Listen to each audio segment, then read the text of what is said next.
روزے کی اقسام میں 3 قسمیں روزے کی. میرا اور آپ کا روزہ کون سا روزہ ہے؟ اس کو سمجھانے کے لیے مولا کائنات علی ابن ابی طالب علیہ السلام کو جملہ سن لیجیے.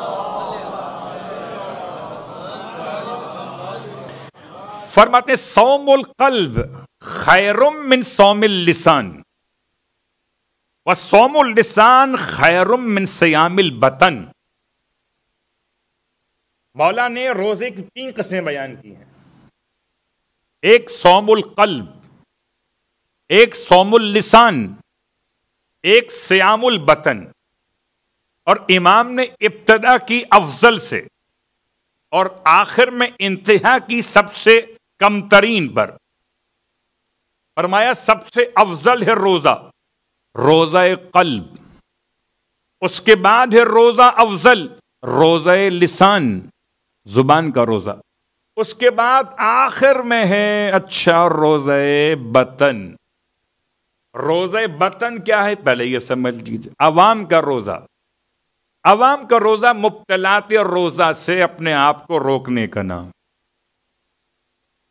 مگر خدا کی خوشنودی کے لیے تب یہ روزہ ہے.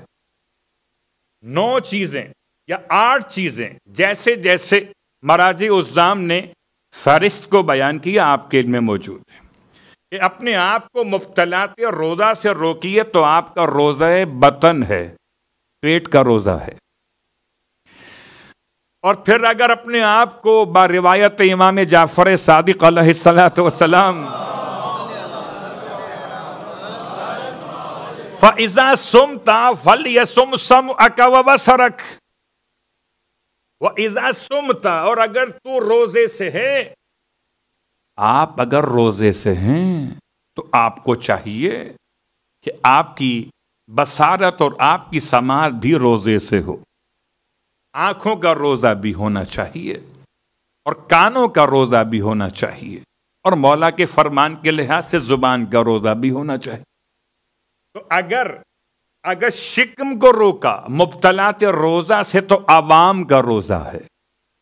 اور اگر تمام تر منہیات سے خدا کی منع کی ہوئی باتوں سے آنکھوں کو روکا کہ دیکھے نہیں، کانوں کو روکا کہ سنے نہیں، زبان کو روکا کہ بولے نہیں، تو یہ خاص روزہ ہے. اور اگر تیسرا مرحلہ روزہ قلب، جہاں غیر خدا کا کوئی خیال ہی دل میں نہ آنے پائے، وہ روزہ خاص الخاص ہے. آپ سوچ رہے ہوں گے یہ 3 قسمیں میں نے کیوں بیان کی ہیں. قبلہ مجھے اور آپ کو روزہ رکھتے ہوئے کتنے سال ہو گئے؟ آپ بتائیے ہم اور آپ ابھی کون سے روزے پہ کھڑے ہوئے؟ صلوات پڑھے محمد والے محمد. کہاں کھڑے ہوئے ہیں؟ اور اس سے ہی بڑا جہاد سمجھتے ہیں کہ روزہ بطن ہی مکمل کر لے، پیٹ کا روزہ. ہم روزہ لسان کی طرف جا ہی نہیں پا رہے.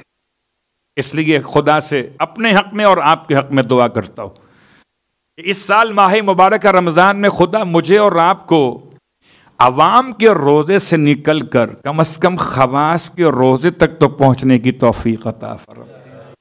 ایسا تو ہو کہ اس سال کوئی خاص بات ہو، شاید کہ ظہور امام ہو جائے، روز روز کا قصہ تمام ہو جائے تو امام کا ظہور اور ہم عوام میں کھڑے ہوئے ہوں. ہمیں تو خواص میں ہونا چاہیے.